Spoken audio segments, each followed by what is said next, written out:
All right, folks. I'm Dan with GameSalute.com, and we are here with Stephen Buonocore from Buonocore. All right. No, it's not the traditional Italian there. So, Buonocore from Buonocore from Stronghold Games, which is a new publisher bringing out a bunch of classic titles, including Survive, Escape from Atlantis, which is a game from a while back with a totally new version coming out very soon. So welcome to the video show, I guess. Yeah, thank you, Dan, very much for having me on the show. I really appreciate it. So let me go right into Survive, Escape from Atlantis for your viewers.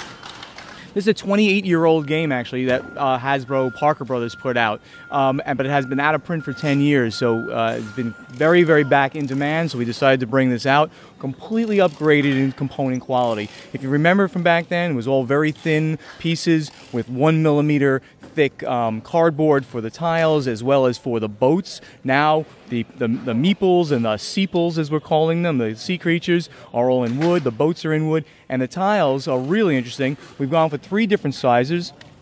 One is like a 2 millimeter kind of industry standard for the beaches. They sink first in the game. We went with 4 millimeters, it's like a Tuluva kind of size for the forest. They sink next. And for the first time ever, we believe, in this industry, we've come out with a 6 millimeter. Hello. We have to do an interview here. You can't play right now.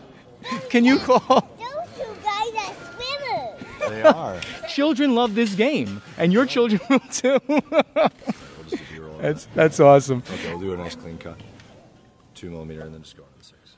And for the first time in the industry, we believe, a 6 millimeter tile for the mountain tiles, which sink last. And you can see tremendous, very thick die cut. I'm sure the camera can pick that up, but it's very, very chunky. So it gives it basically a 3-dimensional look to the board and the feel of the game. So what's kind of the overview? It looks like you're on an island. You're trying to escape, I take it? It's exactly that, Dan. The island of Atlantis is sinking, and you've got to get your people, the Atlanteans, off the island onto the outer islands. There's 4 outer islands. Nobody owns those islands. Just get your people to any island, and that's going to be good for you. The people have different numbers on the bottom representing the points that each one represents. Some people are 1s. There's mostly 1s and 2s. Then there's a little less 3s, up to 6 points for any given person. So on your turn, you have to do 3 things to do. First, you move, and you have 3 movement points to make. So if I was playing yellow, I could move these 3 guys, which happen to be right here on the coastline, onto this boat. That could be my movement. But if I want to get the guys moving, maybe I just want to drop 1 guy or 2 guys on there and then use the rest of my movement to move the boat. So say I did 1 to get in, 2, 3, and I'm getting closer to the island here. As soon as you get to the island, you're safe? When you get to the island, you can jump off with movement points, and then you'll score this. And once you score it, you can't get it taken away. I would have scored 3 points, but you can't look at that once you place them on the board. You randomize the board in the beginning of the game. After you make the move, let's just say I did that. After you make the move, you then begin to sink Atlantis. So the first thing, you have to sink the beach tiles first. So let's say I'm going to sink this tile. Now, you want to sink one that doesn't have your guy on it, because a lot of times bad things happen when you sink a tile. And you get to choose what you sink? You have to choose what you sink as long as it's next to, first of all, as long as it's a beach tile in the beginning, and then the forest, and then the mountains later, and it's next to water. So I would sink this. That guy would become a swimmer, which makes him move very slowly and very subject to bad things happening to him. You turn over the tile. Oh, look at this. A boat showed up. So I take a boat from the board, and I've actually helped Green Player here because I just put him in a boat. Oh, that's like, but let's say I didn't do that. But let's say instead I sunk this tile. Yes, I set this up. If I sunk this tile, a shark shows up. Well, what happens when sharks show up in people areas? Not a good thing for the people. Red player loses that, goes off the board. They will have one less piece to get off the board. How many do you start with? You start with 10 pieces. Game plays, we should say that the game plays 2 to 4, scales very well between that. Everyone has 10 pieces. So I've set it up for a 4-player game. All the pieces are on the board. And the sea monsters are in their respective places. Those are the only ones that start on the board. The final thing on your turn, you then roll the creature die. The creature die randomizes what monster is going to move. It's got sea monsters, it's got the sharks, and it's got the whales on there. I rolled sea monster.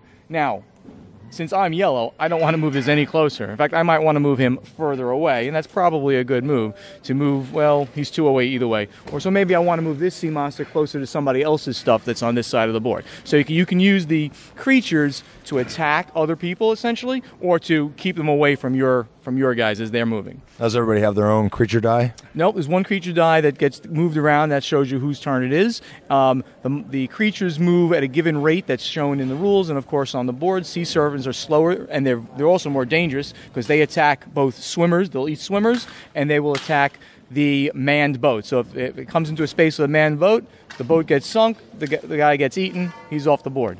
A shark, who can move 2 spaces, they can move faster. They only attack swimmers, as you saw before. If a shark came into the space with the boat, the guy would wave at the shark. Nobody has any problems there.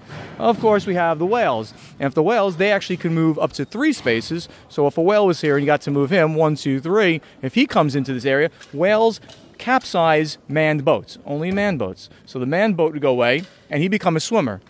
What would happen next? The shark would then eat him. So it's a double whammy if they were both in the same space. So that's the red die, is a creature die, and then you move the creatures around. What's this blue die over here? We have both. We have 2 blue dice. Basically what we did with Survive Escape from Atlantis, we took the basic Survive game, and this game will play exactly as you remember it if you remember the game from way back when, of course, with all the upgraded components. What we then did, we extended the game with some optional rules, and we added into the game these very cute dolphins. They'll have, actually, this is a pre-production release, so they'll have actually eyes printed on them to make them even cuter.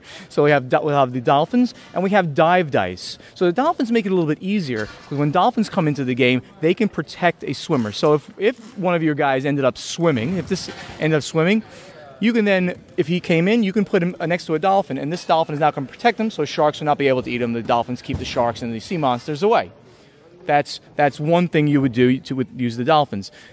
These dice we're calling the dive dice, and they're a little more treacherous. So you remove this from the game, and you'd roll this instead. Here, you have not only all the creatures, you also have a boat symbol, and you have a starfish, the wild card.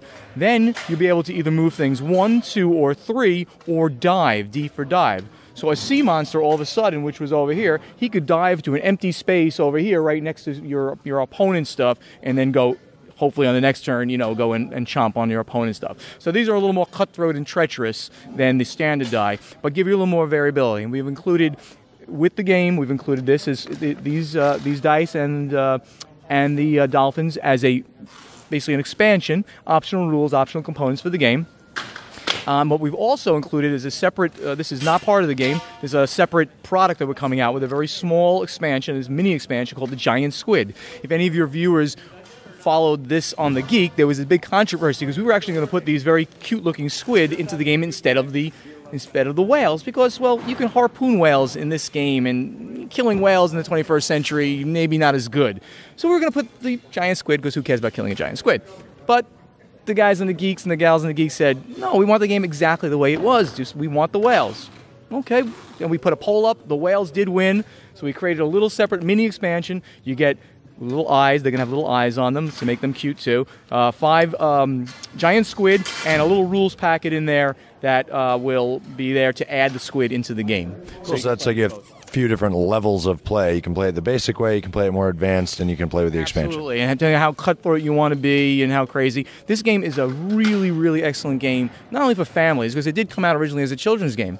So it's a great game for families, but there's a lot of strategy on how you're going to maneuver yourself through the vast minefield of creatures that will end up coming on the board. Because I just showed you a couple of different tiles that brought things on. Other tiles can come into your hand, and you can play them out of turn defensively. Creatures come on to the board in all places. So there's all kinds of levels of play here and lots of strategies that get involved to try to manipulate your guys either by swimming or on the boats to get them to any of the outer islands.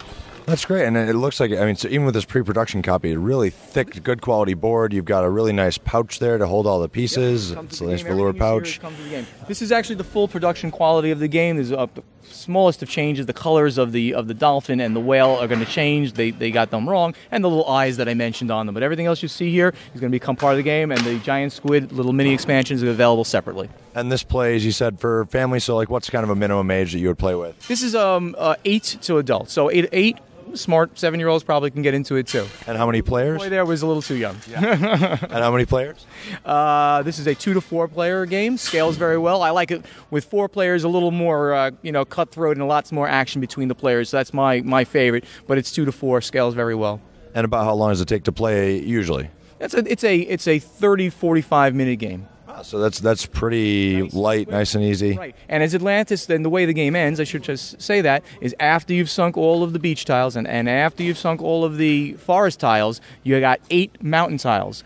When the volcano tile is drawn randomly. This is not the volcano tile. I don't know where he is. I didn't find that one. When he is drawn randomly, the game ends. So it's a variable end game condition. So you don't know quite. You might have a couple of guys here, and you're hoping not to somebody draw that last volcano tile before you get your guys on the board. So it's a nice, good variable end game condition to make the game. You're not sure when that snap is going to end the game. Great. So that's Survive, Escape from Atlantis, an all-new edition from an all-new company, Stronghold Games, bringing back classic games. This is their latest, coming out in November. This one will be out probably around December 1st for the retail market. So it'll be out before Christmas, so put it on your wish list now. Let's Survive from Stronghold Games. Thanks for joining us, Steve. Thank you, Dan. Appreciate it.